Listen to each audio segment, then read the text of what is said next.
Welcome to Center Ice, the Hockey Alberta podcast, home to all things hockey in our great province. Hello and welcome to another edition of Center Ice, the Hockey Alberta podcast. I'm your host, Ted Emmett. Thank you again for joining us. And, episode 7 and 8, both pretty heavy topics, but very important things to cover. But for episode 9 here, we're going to have a little bit more fun, and we're just going to focus on 2 Alberta success stories, actually on the coaching side. So we're going to hear from 4-time Olympic gold medal winner Mel Davidson, the former national women's team head coach. And we're also going to hear from Bennett, who's actually a former Hockey Alberta employee who's been coaching in the National Hockey League for over 20 years. 2 great stories there from 2 small-town Albertans who really rose through the ranks to coach at an incredibly high level. So really looking forward to bringing you those 2 interviews. But first, as always, a little bit of a State of the Union check-in here, and unfortunately, nothing has really changed since episode 8, and as always, it could by the time I'm recording this to when you actually listen. But as of right now, no news is good news too. It means we haven't gone backwards, but other than that, nothing has really changed. Things are staying where they're at, meaning there are still no games allowed. Teams can practice in groups of up to 10 or less, as long as they're following the proper guidelines. And as always, if you're not familiar with those guidelines, they can be found at hockeyalberta.ca. And with that said and done, now it's time to get to our first guest. Joining us now is an Albertan and Canadian coaching legend. Her bio is incredibly impressive. She's won an astounding 4 Olympic gold medals with Canada's national women's team, once as an assistant coach in 2002, twice more as the head coach in 2006 and 2010, and again as general manager in 2014. And you add to that a silver medal as general manager in 2018. You can also add to that 4 gold medals and 2 silver medals at the IIHF World Championships, silver at the 2008 IIHF World Women's U18 Championships, and there's still more, 5 golds and a silver medal at the Four Nations Cup, and most importantly, gold with Team Alberta at the Canada Winter Games, along with inductions into the Alberta Hockey Hall of Fame, Alberta Sports Hall of Fame, and Canadian Olympic Hall of Fame, and there's a lot more on the list as well. It's safe to say her name is synonymous with success in hockey. Mel Davidson, thank you so much for joining us. It's a pleasure. Thank you for having me. And so, Mel, with everything I mentioned in your bio, that's really just scratching the surface. You have so many incredible accomplishments in hockey and have done so much. So if it's even possible for you to give us a Cole's Notes, can you describe your involvement in hockey over the years and where the game has taken you? Well, I've definitely been very fortunate, not only fortunate to have been involved in the game of hockey, but fortunate to have grown up in Alberta. With a member association like Hockey Alberta that didn't put up a lot of boundaries for you as a coach, as a female coach, and also did everything they could to enhance your growth and development. And for the game of hockey, for women's hockey, continually we're leading the forefront in what they did for women in hockey. So real fortunate there. Grew up in small town Alberta, born in Coronation. I spent most of my life in Oyen, so 1,000 people or fewer. Which again was, an outstanding opportunity where in the small towns, if you play a sport, you coach it, which is the funny thing about hockey is I never really played. I played 1 year. Then I didn't play again. I'm not sure why. Probably I didn't push it. My parents weren't, I wouldn't necessarily call them trailblazers in that regard. So, I probably didn't push it. And then they were just like, whew, good. She doesn't want to keep playing, And then I picked it up again when my brother started playing, and I still have no idea how that started. I think I was 14 or 15, grade 8 or 9 in that realm, and I feel like I just was one of those people who had my face up against the glass, and the father's coaching felt sorry for me and invited me on the ice, and I never left. So, just so many opportunities that I'm very fortunate to have had. And you already kind of mentioned this, you have had so much involvement in hockey in Alberta and with us here at Hockey Alberta from the Team Alberta program. You coached in the Alberta Cup as well. You coached in the Alberta Junior Hockey League, and the Edmonton Chimos as well. How important are those Alberta roots for you, and how did they prepare you for everything that you ended up accomplishing on the national stage? Well, without it, I don't feel like I progressed like I was able to. As I mentioned, Hockey Alberta, extremely progressive. The opportunity to be part of the 1991 Canada game staff as a fourth coach, really allowed me to learn about scouting and pre-scout and roles. And I can't say enough about that staff: John Kozlowski, Shannon Miller, and Loretta Normando. Just the humbleness of them and the unselfishness of them to welcome me as a fourth coach and allow me to assist in that. Head coach at 1995, which didn't go as good as you would like as a coach, but again, just experiencing the Canada Games and multi-sport, all the different pieces. And it was really interesting when I went to the 2002 Olympics. I almost was disappointed when I stepped on the into the village. It was in my mind, I remember saying to myself, oh, this is just like a Canada Games, only we don't have ATCO trailers. But when you look back, all of those steps are so crucial. The Alberta Cup, the experiences I had there with Mark Howell as the head coach was phenomenal. Another challenge. We had such an incredible team at that point: Kelly Kissio, Ben Knopp, Adrian Foster, just to name a few. Sean Norrie was another one there. And, I think a record number of those kids went on to be drafted into the NHL eventually. So again, just the opportunities I got to try new things, to be involved in both the men's and women's game, the Chimos, the Calgary Canucks with Don Phelps and Joe Delure with his group, with that group, and what I learned there. In addition to everything I did as a recreation director with Castor Minor Hockey and all of the young teams I got to work with there, it was like a big petri dish that you continue to grow and learn from daily. And you obviously don't accomplish what you have in the sport without an immense passion for the game. So really, an easy question, maybe a long answer. What fuels your passion for hockey? Interesting enough, hockey isn't even my favorite sport. Softball and swimming would be the top two for me. And, it was, I think it was in 1989, the summer there when, or maybe it might've been 88, when Canada Winter Games was accepted women's hockey in for the 1991 games. I was actually going down a softball path, and was an assistant coach with the Western Canadian team, Alberta. Just a lot of things there. Hockey's accepted in Canada Winter Games, going to hold their first female camp. I phoned Hockey Alberta up, and they were full. They didn't have any room for any coaches, but I could come as a team leader. And I was like, I don't know, maybe it's softball. And then I think it was Rob Cookson at that point in time called me up and said, hey, we had a coach drop out. Do you want to come as a coach? And then it happened that the softball and hockey conflicted, and I had to make a choice at that point. And I chose, I don't know why, I chose hockey to come to that camp. And, they say it's a bit of a cliche, the rest is history. But, again, just the passion piece. I think it's just so many variables. Like, you never had a vision. Like, I never had a vision that I could go to an Olympic Games or wear the logo or represent the logo like I was able to, both in Alberta or for Canada.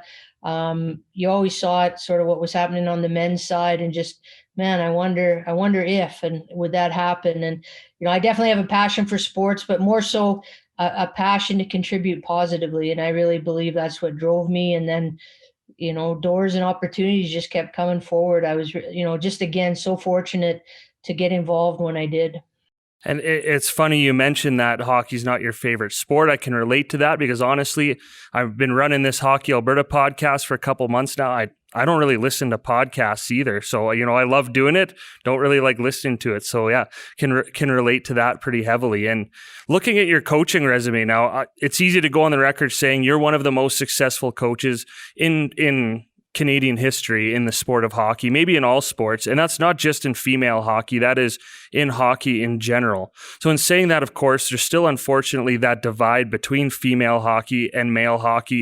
And you've broken so many of those barriers in your career, coaching in the Alberta Junior Hockey League, coaching in the Alberta Cup. So in your coaching career, could you feel those barriers? I mean, like did you know they were there, and really with that, how did you break through those barriers as well? Because obviously there is always that kind of adversity that you're going to face. Yeah, definitely. And I mean, I would add in there, the Alberta Major Midget League was a real great friend to me and an opportunity there. I think early on, I was naive. I didn't know I wasn't supposed to coach, or didn't know I was supposed to be involved. Um, when I was in Casper, um, a bunch of the fathers that were sort of, they actually saw where I needed to go or what I needed to do before I even did. And they connected me with a group of coaches in Stettler in the Junior B League there, Rick Bowles and Mark Lamenda and Doug McDavid. From there, started to branch out a bit, get a bit more experience. And then it was sort of that point, you're starting to recognize that, okay, where do I want to go? What do I want to do with this? And in 1996, I was so fortunate the town of Castor gave me a leave of absence, and I took that time and went to the National Coaching Institute in Calgary at the University of Calgary. And it was kind of there that I was like, you know what, I want to coach for a living. This is what I want to do. I loved being a recreation director, but I really wanted to coach. And that is really when it hit home that there were no opportunities. There was not one paid position for a female in hockey in 1996 in Canada for a woman. And I went to the States and coached there, and then kept going back and forth. So I think as I went along there, those were pieces that started to fall in place. And I really was fortunate with the people I had around me, whether it was Hockey Alberta, Scott Robinson, Rick Palutnik, Howard Werbin. So many of those people, helped open doors for me or helped me move forward. But the obstacles, I remember internationally, international head of a international federation telling me women belonged in the kitchen. Just not having a vision of where I could go or what I could do. I always respected, that's one thing I have to tip my hat to the people in the game, always respected me. But, nobody ever opened any doors for me. That's for sure. Finished the 06 Olympic year, didn't have a job, had to go back to the US, and Cornell University was phenomenal. And Anita Brenner and the group there were terrific to work for. Finished the 2010 Olympics, no job. Hockey Canada, but no coaching jobs. And just, at that point I decided I wanted to stay in Alberta, so I would leave coaching because I couldn't make a living at it. So, lots of other stories of obstacles and challenges, but just the fact that, when I got to a certain point where I really wanted to make a living as a coach, there definitely was nobody helping me out or saying, here, like, let's talk to you about this. Let's see what it might look like. And as a result, I probably stopped coaching prematurely after the 2010 Olympics.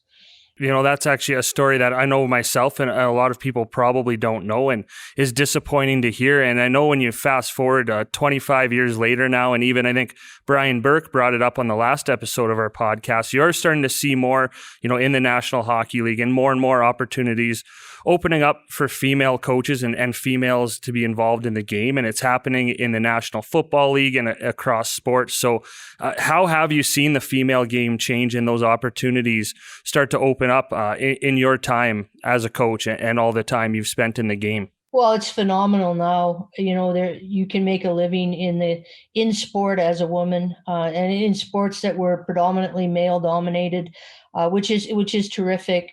But you still have to be invited in, and I think that's the biggest change is the shift in the male viewpoint of inviting you in and giving you those opportunities and seeing how people do. And you're gonna fail and you're gonna succeed, but now there's the opportunity to do those things, which down the road it's going to open a phenomenal amount of doors. And we have so many outstanding players in the game now that can look beyond their playing days and say, hey, maybe I want to do broadcasting, or maybe I want to scout, or maybe I want to go into the operations side of it, or maybe I want to do, there's so many things that you can do. And, going back to where there was never an opportunity until almost the end, towards the latter part of my career, outside of Hockey Canada, who was tremendously supportive, for me to look at that and say, hey, I want to try that. I want to do that. And, so that part of my end is I'd love to go back 20 years and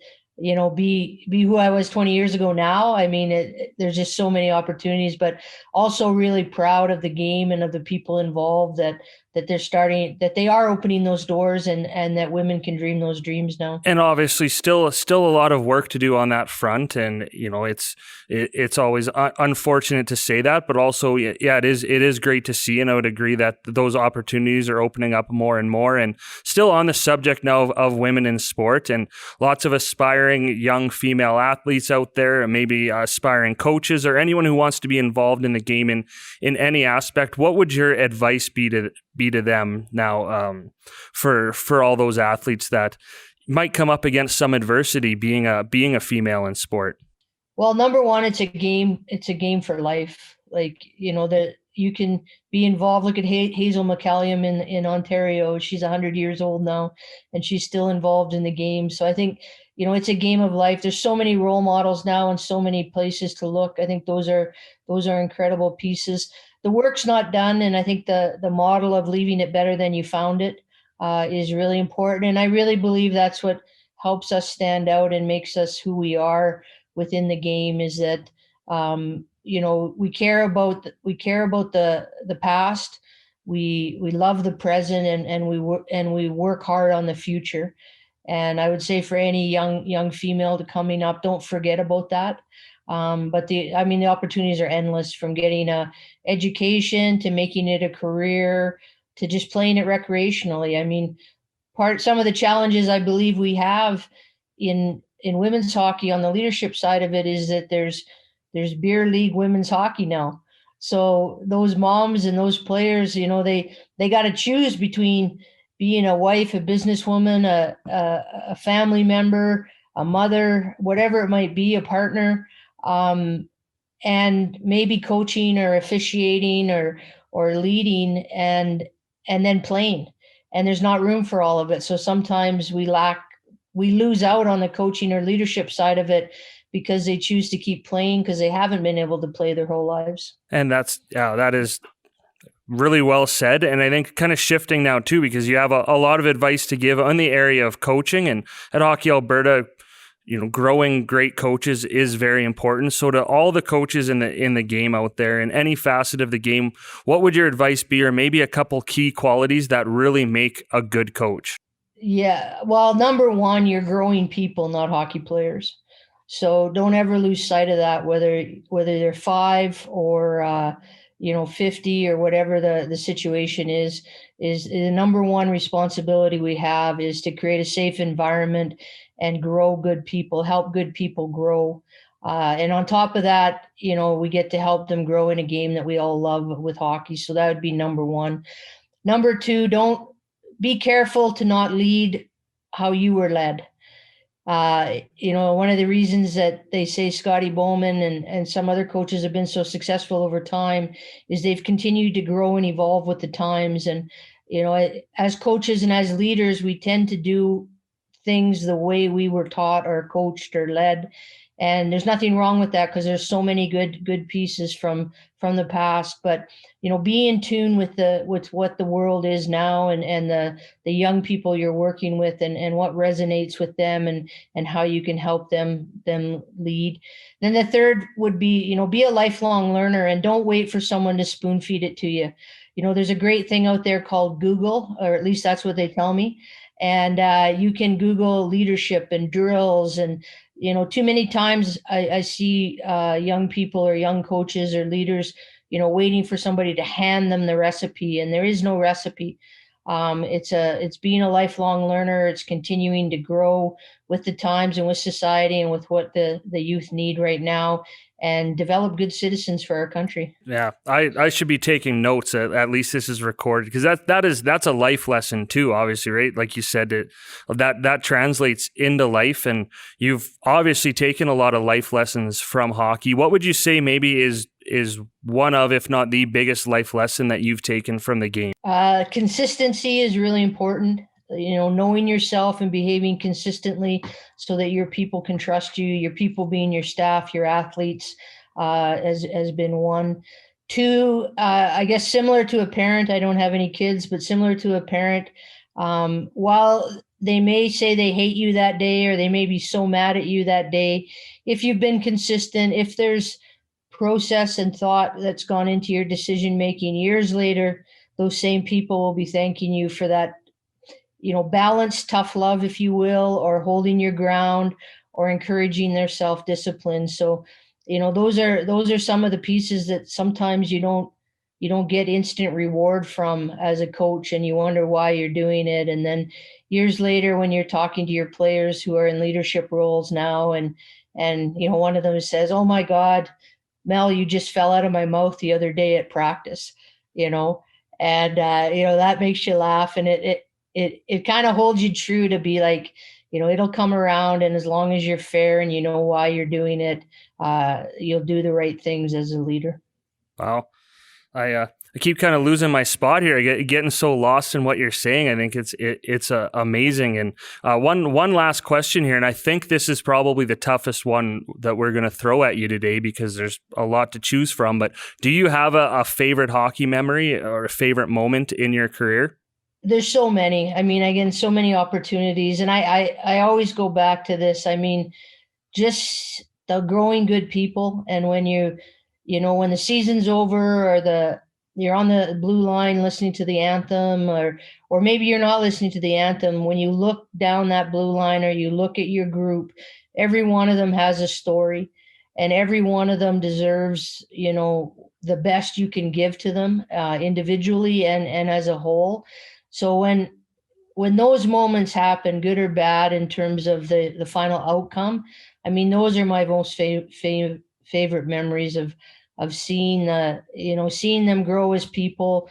Of course, celebrating when they've achieved the highest level or done the things that they've wanted to do. But sometimes that's in scoring your only goal that season. It's not always about gold medals. That's about reaching your personal best on a fitness test. So those are my favorite memories. It's really about all the people and their achievements, and the people you meet and that you learn from and continue to talk to and grow from.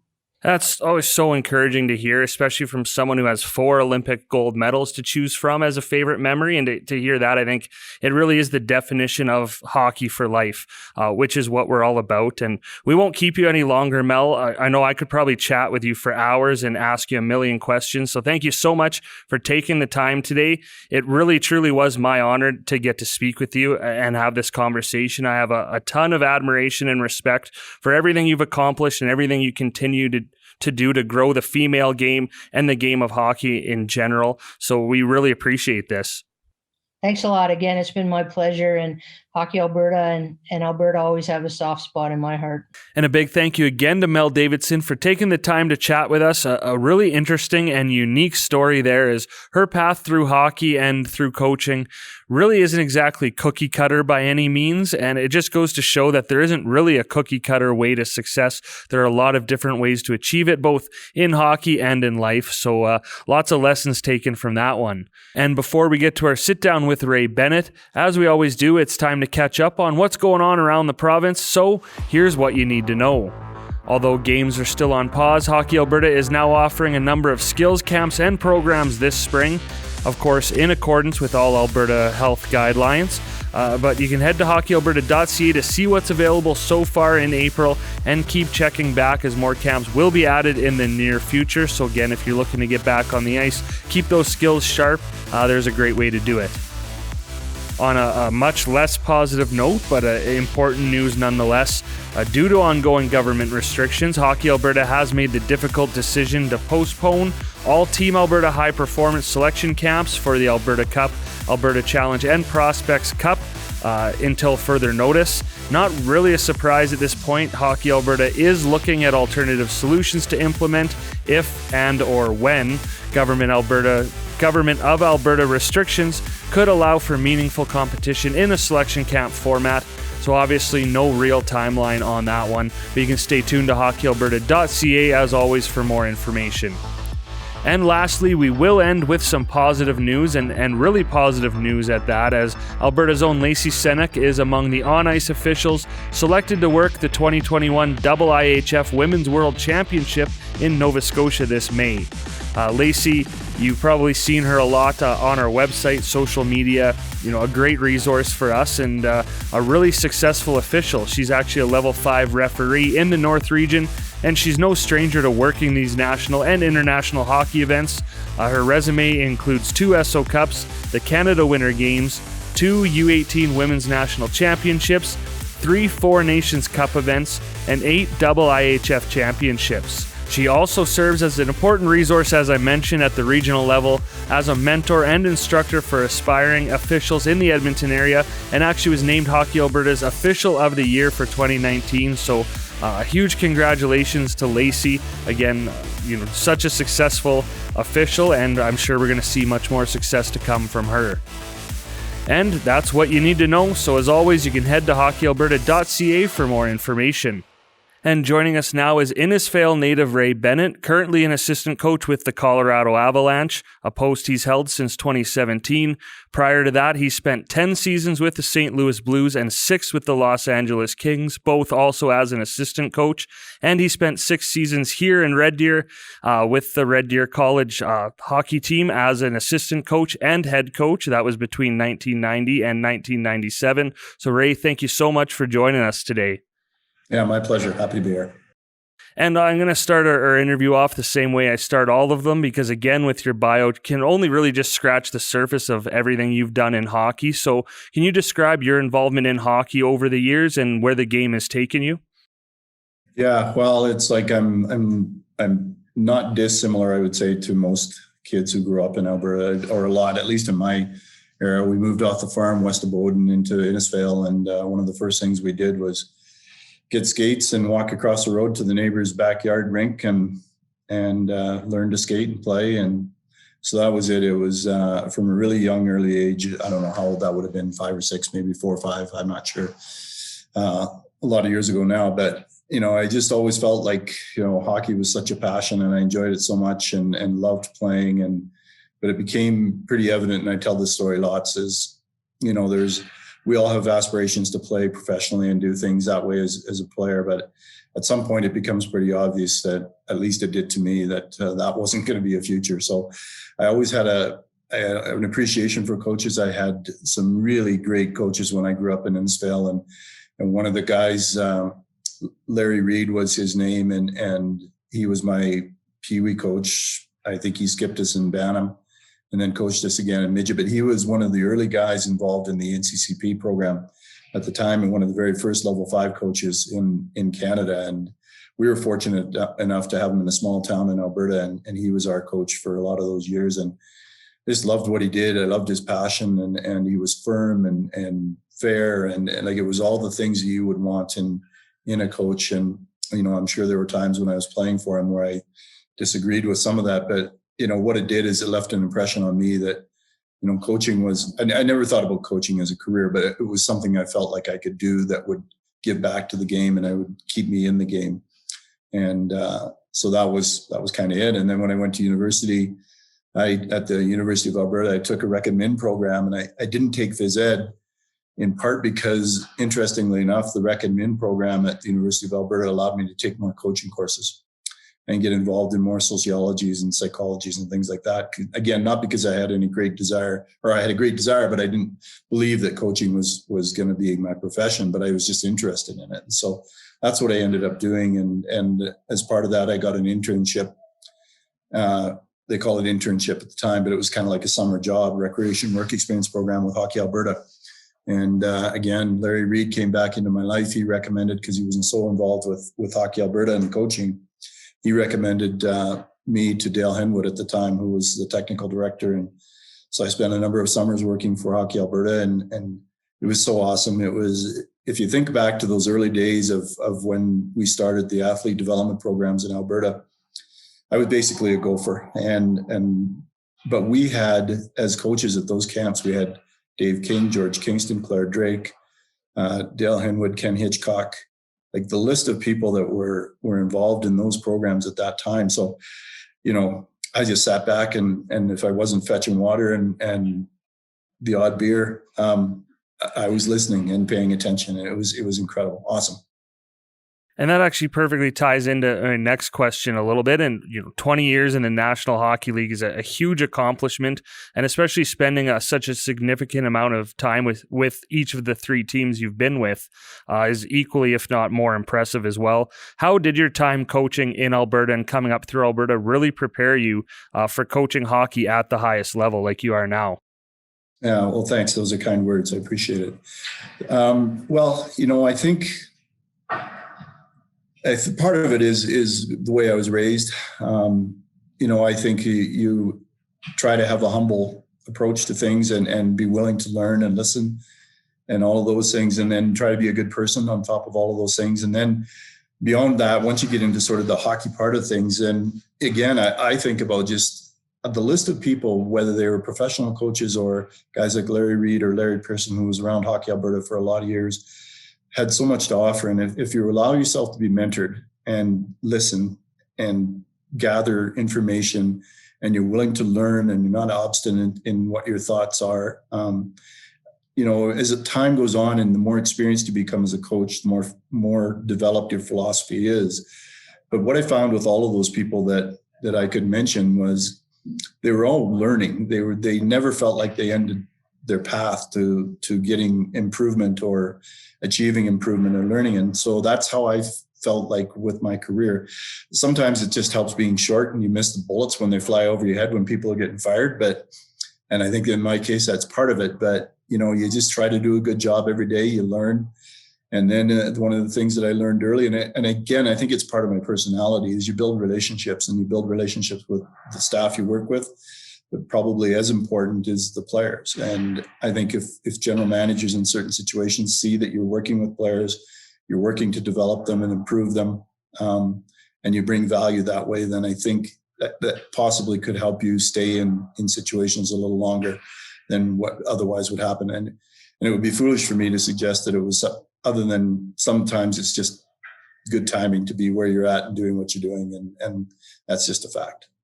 And so on that note with players, I know for a lot of coaches out there, their biggest goal is go out, win as many games as they can, bring home a championship. Maybe for some of them, they want to be part of developing the next Connor McDavid, the next Sidney Crosby, the next Nathan McKinnon. But how important is for coaches to really focus on seeing that overall picture of development and really focus on the process more than the outcome? I think process is the key word, and it's a little bit overused these days, but it's still the most appropriate word to use, in my view, at least. And I get why coaches, like, there's opportunities now that weren't there for me. My first paid opportunity in hockey was a summer job I had with Hockey Alberta. And then beyond that, again, I still say I never had I had the desire, but I didn't really feel like it was going to be my career to get paid to coach. And I think that there are more opportunities now. Like, I think that there's a little bit more paid coaching opportunities than there used to be, but it doesn't change because you feel like you can aspire and climb the ladder. It doesn't change the process, the word you used. And if you try to shortcut that at all, then I believe you're shortcutting your career. And the most important thing is you're probably shortcutting the opportunities that you should be giving to the players in terms of educating and teaching and coaching and developing and all of those things. If you get a little bit too caught up in the outcome part of this, which is easy to do, and there's a lot of pressure now, even in the youth hockey and minor hockey situations, to win. I think if you get caught up in that and you try to accelerate that past where you should be, then you end up in a situation where you're probably not going to get the opportunities you thought you were going to get. There's just no shortcut for it. And when coaches ask me, when I do these sorts of things or speak to coaches in seminars, there's always somebody that wants to ask the question, how do I get where you're at? And you just, whether it's truthful or not, I get the impression that they're looking for just that little shortcut. So rather than following the steps of the path all the way along and taking however long it needs to take to get there, they're looking to jump from past step 1 to step 5 in a hurry. And I just feel like that's such a mistake. Like, to step over top of certain things. If there's opportunity for you, I'll say it will find you. And it's no different than scouting players. I don't care if you're from small rural Alberta. The way that teams and your programs in Alberta are operating, it's very difficult if you're good enough to be missed. It's very difficult. And it's the same in coaching. If you're really good at your job, and I'm not just speaking to, in fact, I'm not speaking at all to wins and losses, but if you're very good at your job as a coach, people will find you. The opportunities will find you. You don't need to be always searching to try to find them. They will come and find you. That's fantastic advice. I think really important for all our coaches across Alberta to hear as well. And now in your 20 plus years in the game, not just in the NHL, but really the game in general has changed a lot, both in the way it's played and as we continue to see the way players are coached. So what's the biggest change in the game that you've seen in all your time involved as a coach? Well, there's probably lots. I think the game changes. I tell our players, so one of the responsibilities I have here in Colorado is our power play. And I'm repeating myself with them a lot at the beginning of every year. And this is my fourth season, I think, here. But when we talk about our power play, we will evolve from day one of training camp to day, if this were a regular season, let's assume that it was a regular 82 game season. We will be doing things differently in game 82, not just because we've evolved as coaches and players, but because the game will change, the tactics will change, the penalty kill will, it's always a cat and mouse game. So whatever breakouts and entries and in zone sets we're using on day one of the season compared to day 82, they'll always evolve because that's the way the game is now. The coaching is so good. The athletes are remarkable. And I say that at every level. Like if you're coaching Bantam AAA, I think they're so capable of really neat things that you can continue to stretch them and challenge them in all those situations. And that's the same with our players. So it's really difficult to say, what's the one change. I do think that, we deal with an athlete today that is a little bit different than it was, say, 10 or 15 years ago. I don't think it's not thinking, it's knowing that you can't just tell a player to do something anymore and demand they do it. I think the whole process of that takes more time. I think they have to understand why it is that they're doing it and then what the investment will get them in the end. So in other words, if you ask me to do this, I need to know why, and then I need to know how it will benefit me down the road. And I think that's all positive. I don't see a downside to that because what we're then growing is a much more complete athlete and hopefully a much more complete adult as they grow, either through hockey into something bigger or exit hockey and go into something else. But I think it's fair for them to ask those questions, and then it's really important for us as coaches to be able to provide that, help them understand why the path that we're going down is there for them, and what the benefits will be. And that, to me, I've always felt like relationships and coaching are the most important thing, probably even more so than your tactical and technical abilities. Those also have to complement that. They should never lag on that, but they have to be sort of at the same level. You can't be an excellent X and O coach and a tactical coach and not be capable of building relationships. It just won't work. And you covered off my next question about relationships and making sure, that you're not just building hockey players, you're building good people. So focusing a bit more again on you and your career, 20 years in the NHL and all the time you put into coaching, it's a craft and it takes a lot of time and it can take you away from your friends and family a lot, especially the travel and the time you have to put in. So it takes a lot of passion and, just a pretty easy question or maybe a complex answer here, but what fuels your passion for hockey and has kept you in the game for this long? Yeah, I've just loved it. I don't dig too far into myself to try to understand that. I said it to one of our players on the ice, a good Alberta boy, Logan O'Connor, the other day, and we were just talking about how great it was to be out for morning skate and guys are buzzing and our team's in an okay spot right now. But, I said to him, Logan, I just hope they don't figure out one day that I would do this job for free. And he said the same thing, and that's just kind of how I feel. And I say that with all humility because I think it's just something I've loved right from the day I got involved in it. And I probably was the kid that would stay out too long and either miss supper or get scolded because I did, or my feet were frozen or, it's just always been there. And your comment about friends and family is so, so important. My wife has sacrificed, we've been married 30 some years, 31, 32 years. And we have 3 children and she's been the one that's bared the brunt of a lot of parenting in those situations when we're gone and on the road. And even now to this day, I'm here in Denver by myself. My family, she stayed in St. Louis because she's got a CrossFit gym there she owns. And, those sacrifices aren't lost on me. And they're made with the intent that we can still, make everything work as it relates to our family. But, she's shared the passion. She understands what I do and why I do it. And she's been amazing for me to do that. And so, it's a whole bunch of things that I won't say it's not easy, or it isn't easy, and it's not without its challenges, but, we make it work. And one last question too, pertaining to your Alberta roots. You had the opportunity to coach with a proud Albertan in Ken Hitchcock, and and not just him as well, but how great has it been for you to be able to come up and have those role models and be able to learn from coaches like him? Yeah, no, it's it's one of those things where you talk about good timing in your life and in your career when people enter it and you're not quite sure, what these people are all about. But if you're willing to learn and listen, probably listen first and sort of understand who they are. And Hitch was right from the very first time I met him in a camp, you could understand.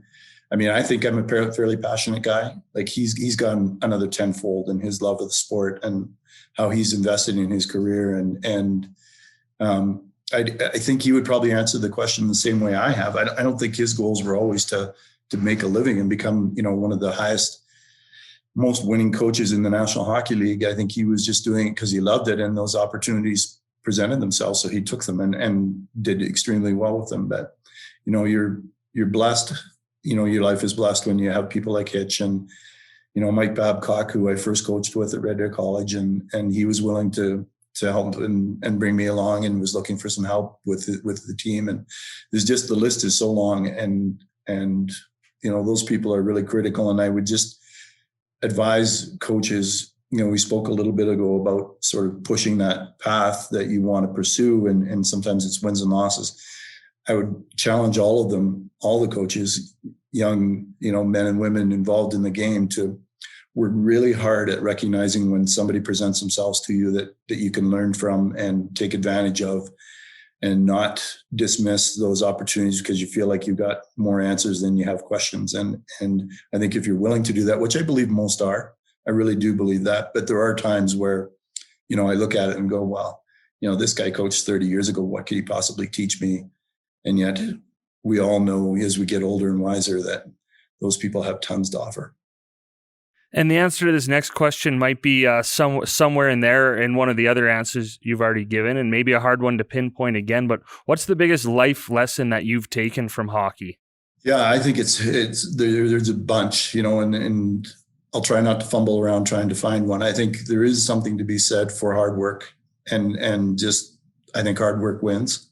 And if you're looking at trying to invest in your, whether you're coaching at youth hockey or minor hockey, or you've advanced to a position where you're getting a little bit of cash to do the job, is that whatever effort you're putting in now isn't enough, and that it's got to be more significant to try to grow it. And I'm not talking about just immersing yourself and not having any fun or family or any of those things, but you got to work at it. And, along with that, so if your passion doesn't mesh with the work that's required, again, it doesn't mean that you'll fail, but it just probably won't be all that you want it to be. And through all of that, I think your capacity to work hard, acknowledge the successes you have, and then greater yet, acknowledge the failures and work at trying to improve those, whether it's yours as a coach or failings that you feel like you've had with your athletes. Do all of those things to try to improve and stay humble, keep pursuing the knowledge that's out there, because it's far more significant than it was when I started my career. So there's tons of resources. So continue to learn,